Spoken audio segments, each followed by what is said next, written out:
Hi, I'm Ann Susie West, also known as Mistress Ann. And I'm Greg Roberts. We're the co-producers of this video entitled Safe, Sane, and Consensual SM. For me, it's just been it's opened my life up to a lot of people that I would have never met. Just because we have this little thing in common where we're into exploring our fantasies and living our fantasies. We're hoping to educate the general public on the subject of sadomasochism. A lot of my information about SM initially came from reading about it. Just stuff I got out of the library, stuff I got out of bookstores. My sexual orientation, I usually call myself a dyke, but I'm attracted to men also, but as a man, I guess that's where my gender stuff comes in. I see myself as a man with female parts sometimes. When I identify with women, I usually identify as a woman, but when I identify with men, I'm attracted to mostly gay men, and I am attracted to them as a man, not in a heterosexual context at all, or even in a bisexual context. When I see a man and I'm hot, I envision myself as a man. I'm gay, I'm middle-aged, and as far as I know, I've been involved with SM at least since I was 13. That is the first experience that I identify as SM. I drove a nail through the web of my armpit there. I loved it. I haven't ever done it again since, but I treasure the memory of it. I've been involved in SM for probably a little over 2 years. This time around, I was involved in a relationship in the past about 11 years ago that ended up, I realized, was just an abusive relationship. It was not SM.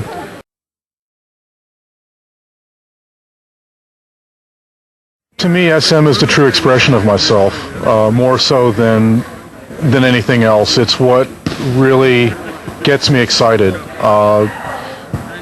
Both participating and watching. I think to go to a play party and watch a scene in progress increases my education. It increases my understanding of myself and my awareness of myself. I feel that playing with somebody in a scene also helps to increase my awareness of them, other people, period.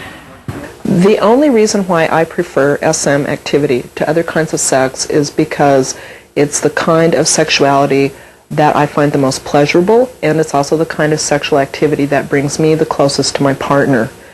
I'm sure that it doesn't work that way for everybody, and I'm not saying that SM is a superior kind of sex that's an instant aphrodisiac, or that it's even necessarily a kind of sex that everybody should try. But I've experimented with a lot of different ways of trying to be intimate with my partners, and this is the one that works the best for me. Safe, sane, and consensual. I'm not sure how long that phrase has been around, if it's been around for like 4 or 5 years. It wasn't around when I first got involved in SM. My whole feeling about the whole phrase of safe, sane, and consensual is it's a lot of PR, it's a lot of hype. It's the beginnings of people putting rules on how we play. And not to say that it's a bad thing. I believe that anybody who gets into SM has to be, number one, smart, and also have a lot of personal savvy about how they work and how other human beings work.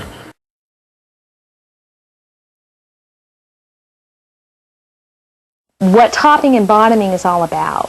It's my job as a top to give you a safe, sane, and consensual place, to the best of my ability, to trust me. And then it's building that trust, finding out information, talking with you, soothing you, comforting you, nurturing you, scaring you.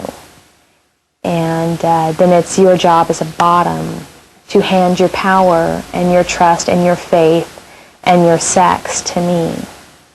And then it's my job as a top to lovingly, with intensity, with strength, power, love, joy, lust, pain, whatever, give all of that power back to you and all of mine.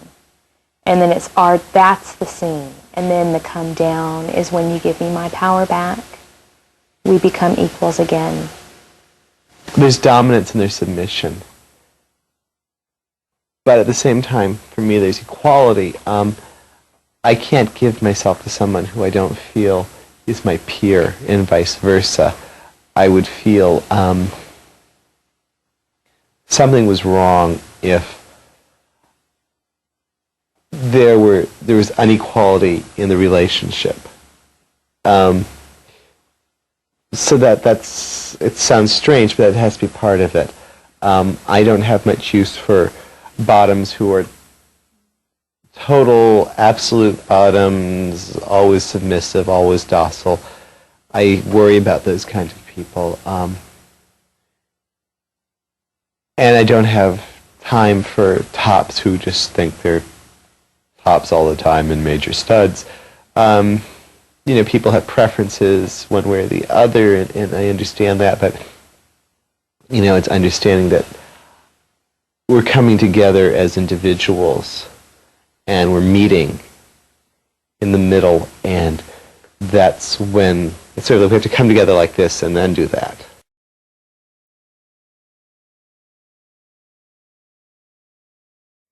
Negotiation is a wonderful thing, and I think that everybody should participate in it with their friends, with their children, with their bosses, with everybody. One of the things that you have to do to negotiate with somebody is that you have to know what they expect and whether or not you can fulfill those expectations.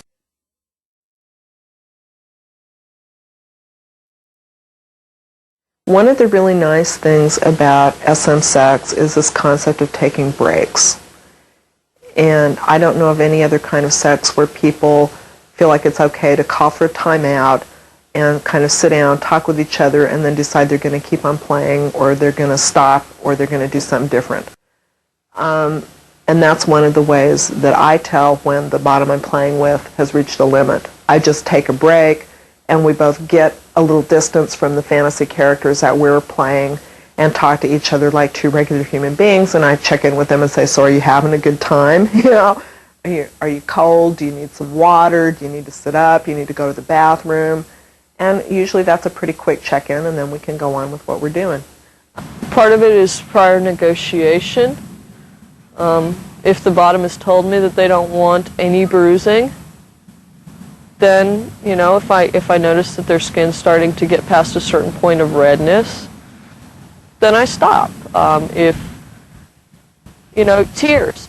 That's a breaking point for a lot of people. When they start crying, a lot of times that's time to stop, unless they say, no, I like to cry, let me cry for a long time. But for most people, if you're whipping their back and their thigh begins to quiver involuntarily, you're getting real close to a limit. And then that's when the art of topping comes into play, to seduce a renewal of consent and an extension of the limit out of the person within their ability to give it.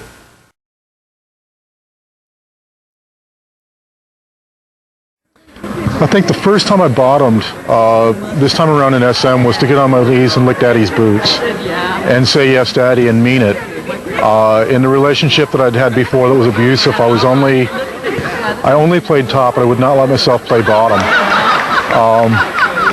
I think what I've learned that particular night was one of those quantum leaps for me, where I allowed myself to do something I really felt like I wanted to do. Anyway, the endorphin rush is the kind of euphoria that you reach once your body kicks out its own opium, its own morphine levels. And I suppose you could, I don't know, if anyone's taken it to the point where we're going to need a 12-step program for, Endorphins Anonymous. God, I hope not.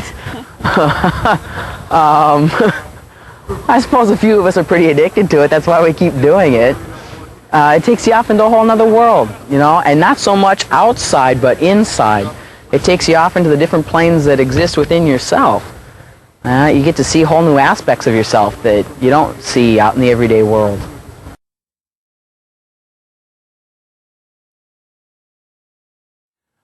My experience with SM activities is that they are not abusive, and I know that there are people who disagree with that, and I know that there are people who engage in activities that I would regard as abusive. I think that what's important here is that it is not the activity, it's not what you do, it's how you do it. If my lover and I choose, for example, to spank one another, this is not abusive. We have made an agreement about it. If somebody walks down the street and spanks me, this is abusive because there is no consent.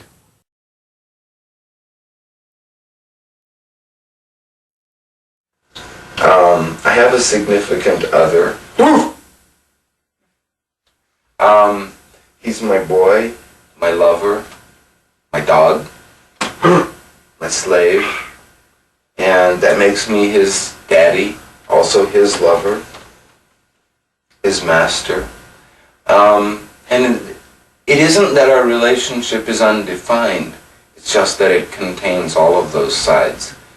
And they all work for us. I don't think that I would be pleased at all to have Scott running around being a dog, like all the time, as some guys do have dogs that stay dogs all the time, or even being a slave all the time. That certainly wouldn't please me to have him being only my lover all the time.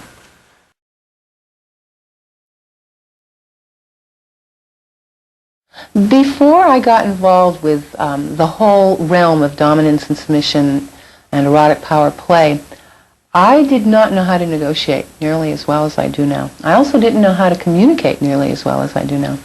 I was astonished to find out that when a young man offered to do anything I wanted, I didn't know what I wanted.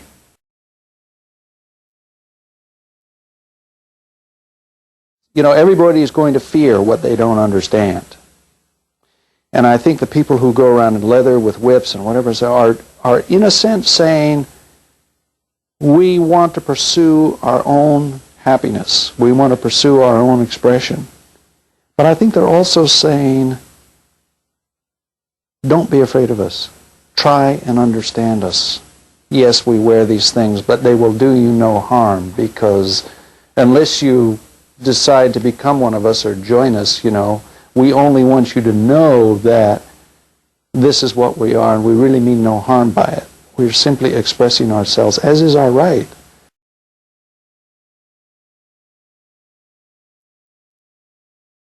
Final comments for viewers who are not into SM is, you don't have to play unless you want to. I'm not out to recruit you.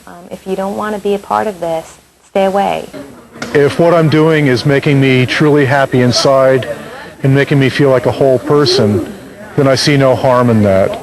And if what you're doing is making you happy inside and being a whole person, then I say more power to you. And if it's something I have a problem with, it's my problem, not yours.